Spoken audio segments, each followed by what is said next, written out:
గ్రామంలో ఇద్దరు అన్నదమ్ములుంటారు, శ్యామ్లాల్ ఇంకా రామ్లాల్. రామ్లాల్కి పెళ్లి జరుగుతుంది. ఇవాళ రామ్లాల్ తన తమ్ముడు శ్యామ్లాల్ ఇంకా తల్లి రోహిణిని కలవడానికి ఇంటికొస్తాడు. అరే రామ్లాల్ బాబూ, నువ్వొచ్చేసావా? ఎలా నడుస్తోంది నీ జీవితం? అమ్మా, అంతా బాగానే ఉంది. కానీ ఒక ముఖ్యమైన విషయం చెప్పడానికి వచ్చాను. ఇప్పుడు సమయం వచ్చింది మా అన్నదమ్ముల హక్కును సాధించడం కోసం. అంటే నా ఉద్దేశం, అమ్మా, పంపకాలు చేసేద్దాం. పంపకాల? కానీ అన్నయ్య, దానికి తొందరే ఉంది. చూడు, నేను గొడవ పడాలనుకోవడం లేదు. పొలాలు ఇంకా స్థలాల గురించి అంతా స్పష్టంగా ఉండాలని కోరుకుంటున్నాను. అవును బాబు, ఇప్పుడు మీరిద్దరూ పెద్దవాళ్లైపోయారు. కానీ నిజం చెప్పాలంటే నేను మీ ఇద్దరినీ వదిలి వెళ్లాలనుకోవట్లేదు. మీతోనే ఉండాలనుకుంటున్నాను. అమ్మా, నువ్వు చెప్పింది కూడా నిజమే. అందుకే ఒక ఆలోచన ఉంది నా దగ్గర. ఏం ఆలోచన అన్నయ్య, చెప్పు. మనం ఒక పని చేయొచ్చు. నువ్వు అమ్మా నాకు భూమి అంతా ఇచ్చేయండి. దాన్ని అమ్మి నేను పట్నం వెళ్ళి కొత్త వ్యాపారాన్ని ఒకదాన్ని మొదలు పెడతాను. ఊరికి డబ్బు పంపిస్తూ ఉంటాను. సంవత్సరం తర్వాత మీ ఇద్దరిని కూడా నాతో పాటు తీసుకెళ్తాను. సరే బాబు, ఒకవేళ ఇదే నీ కోరికైతే నేను అలాగే చేస్తాను. మరుసటి రోజు అందరూ సర్పంచ్ ఇంటికి వెళ్తారు. కాగితాల మీద సంతకాలు చేసి మొత్తం పొలాలు, భూములు రామ్లాల్ పేరు మీద రాస్తారు. ఆ తర్వాత రామ్లాల్ తన భార్యతో పాటు పట్నానికి వెళ్ళిపోతాడు. అమ్మా, 2 నెలలుగా అన్నయ్య దగ్గర నుంచి ఎటువంటి ఉత్తరం రాలేదు. ఏమి కబురు కూడా రాలేదు. ఏమో తెలియడం లేదు బాబు. నువ్వొక పని చెయ్యి. సర్పంచ్ దగ్గరికి వెళ్ళి ఒకసారి తెలుసుకో. ఆయన ఇవాళే పట్నం నుంచి వచ్చారు. శ్యామ్లాల్ సర్పంచ్ ఇంటికి వెళ్తాడు. సర్పంచ్ గారు, నేను అమ్మ చాలా కంగారు పడుతున్నాం. మీరు ఇవాళే పట్నం నుంచి వచ్చారు కదా, అక్కడ మా అన్నయ్య ఎలా ఉన్నారు? శ్యామ్లాల్, మీ అన్నయ్య అయితే ఇప్పుడు బాగా సంపాదిస్తున్నాడు. అలాగా? కానీ నేను ఎప్పుడైతే తను మాట్లాడాలని ప్రయత్నం చేశానో అతను నాతో మాట్లాడడానికి నిరాకరించాడు. చాలా చెప్పిన తర్వాత ఒకటే మాట అన్నాడు, ఇప్పుడు ఈ ఊరితో తనకు ఏమీ సంబంధం లేదట, నేను నా భార్య ఎక్కడే ఉంటామని. అలాగే తను చివరగా నాకు 4,000 రూపాయలు ఇచ్చాడు. ఇది శ్యామ్లాల్ పొలం ధర అని చెప్పాడు. ఎలాగూ ఆ పొలానికి ఇంతకంటే ఎక్కువ రాదు అన్నాడు. అంతేకాకుండా తనకి మరింత డబ్బు పంపించే ఉద్దేశం కూడా లేదని చెప్పేశాడు. శ్యామ్లాల్ సర్పంచ్ ఇచ్చిన డబ్బులు తీసుకుని ఎంతో దిగులుగా ఇంటికి తిరిగి వెళ్తాడు. శ్యామ్లాల్ ఎంతో దిగులుగా వెళ్తూ ఒక చెట్టు దగ్గరికి వెళ్తాడు. బాధపడుతూ తనలో తను, ఇప్పుడు నేను అమ్మకి ఏమని చెప్పాలి? అన్నయ్య ఎంత పెద్ద మాట అన్నాడు అని. లేదు, అమ్మ మనసు విరిగిపోతుంది. నేను అలా చేయలేను. ఒక ధనవంతుడు తన ఎడ్ల బండిలో ఒక పెద్ద తందూరు తీసుకుని వెళ్తుంటాడు. బాబు, ఏంటి విషయం? ఎందుకు నువ్వు ఇంత దిగులుగా ఉన్నావు? శ్యామ్లాల్ అప్పటికే చాలా దిగులుగా ఉన్నాడు. తన కళ్లల్లో నుంచి కన్నీళ్లొచ్చేస్తాయి. తన బాధను చెప్పుకోవడానికి ఎవరైనా దొరుకుతారా అని చూస్తూ ఉన్నాడు. అతను ఆ వ్యక్తికి తన విషయాలన్నీ చెప్తాడు. బాబు, నేనే వేరే ఊరికి చెందినవాణ్ణి. నేను కూడా ఒకప్పుడు నీలాగే చాలా సమస్యల్లో చిక్కుకున్నాను. ఆ సమయంలో నాకు ఈ తందూర్ బాగా సాయం చేసింది. దాన్నే ఎడ్ల బండిలో తీసుకెళ్తున్నాను. నేను దీన్ని నా దగ్గరే పెట్టుకున్నాను, ఎందుకంటే ఇది నాకు కొత్త జీవితాన్ని ఇచ్చింది. ఒకవేళ నీకు కావాలంటే నువ్వు నా దగ్గర కొనుక్కోవచ్చు. ఎందుకంటే ఈ తందూర్ నాకంటే నీకే ఎక్కువగా ఉపయోగపడుతుంది. కానీ నేను ఇప్పుడు దీన్ని కొనుక్కోవాలనుకుంటే నా దగ్గర అంత డబ్బు లేదన్నా. నా దగ్గర ఉన్న డబ్బు అంతా ఈ 4,000 రూపాయలే అన్నా. ఒకవేళ సరే అనిపిస్తే మీరు నాకు ఇవ్వండి. 2,000 ఇవ్వు చాలు. మిగతా 2,000తో నువ్వు ఈ తందూరుతో వ్యాపారాన్ని మొదలుపెట్టు. ఆ మాట చెప్పి ఆ వ్యక్తి శ్యామ్లాల్కి తందూర్ని అప్పగించి అక్కడి నుంచి వెళ్ళిపోతాడు. తందూర్ని తీసుకొని తన ఇంటికి వెళ్తాడు. శ్యామ్లాల్ తందూర్ తీసుకొని ఇంటికి వెళ్తాడు. వాళ్ళమ్మ రోహిణి ఇలా అడుగుతుంది, లాల్, నువ్వు ఏం తీసుకొచ్చావు?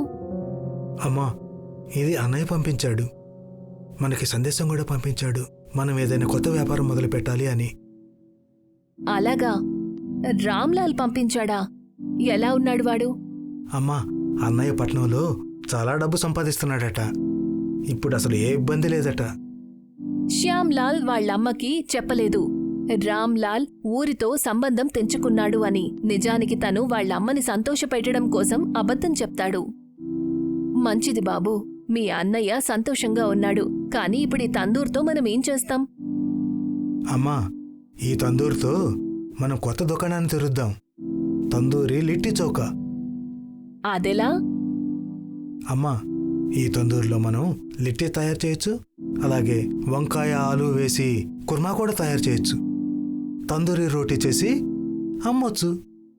రోహిణి ఆ మాట విని చాలా సంతోషిస్తుంది. శ్యామ్లాల్ వాళ్ళమ్మ బాధపడకూడదని అనుకుంటాడు. అందుకనే తను తన అన్న గురించి అబద్ధం చెప్పి ఆవిడను సంతోషపెడతాడు.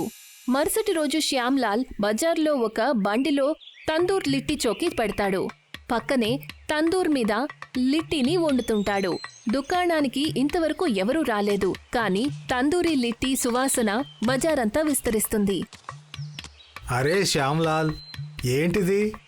తందూరి రోటీ చేస్తున్నావా? ఇంతకీ ఇంత చిన్నదిగా ఎందుకుంది?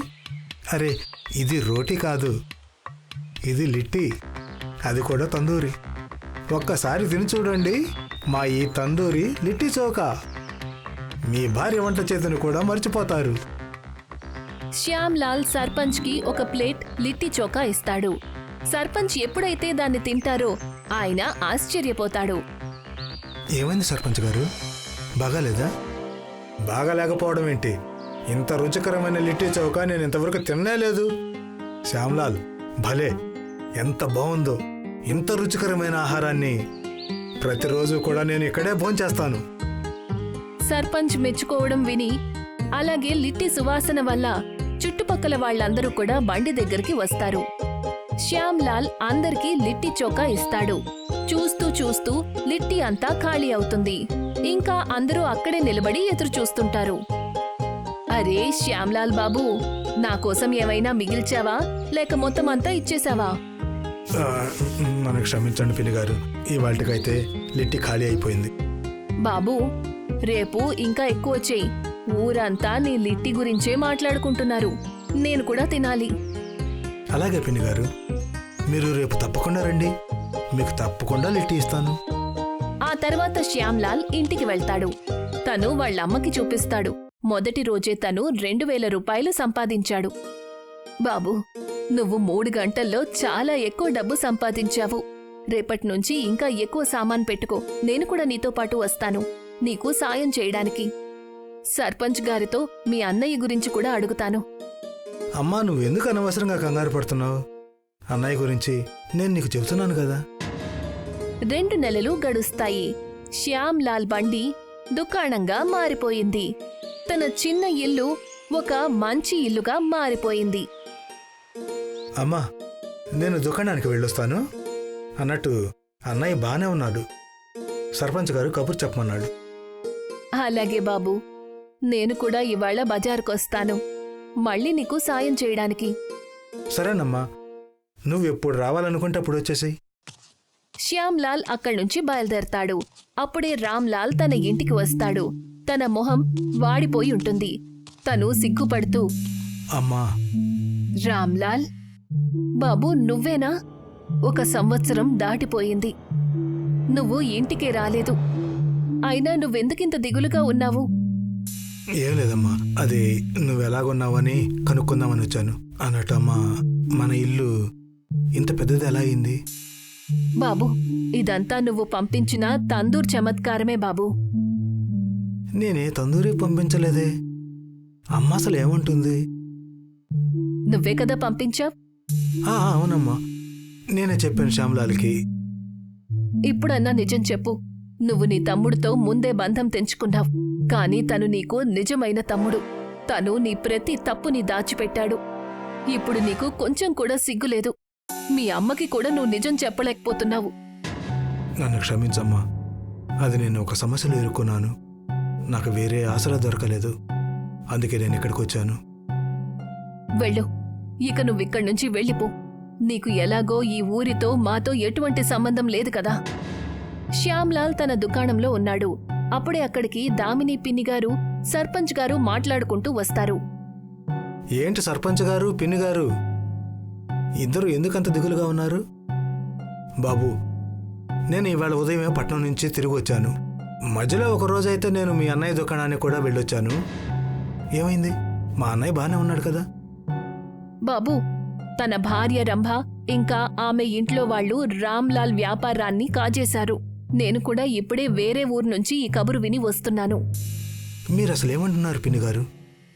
రామ్లాల్ తన వ్యాపారాన్ని తన భార్య పేరు మీద పెట్టాడు.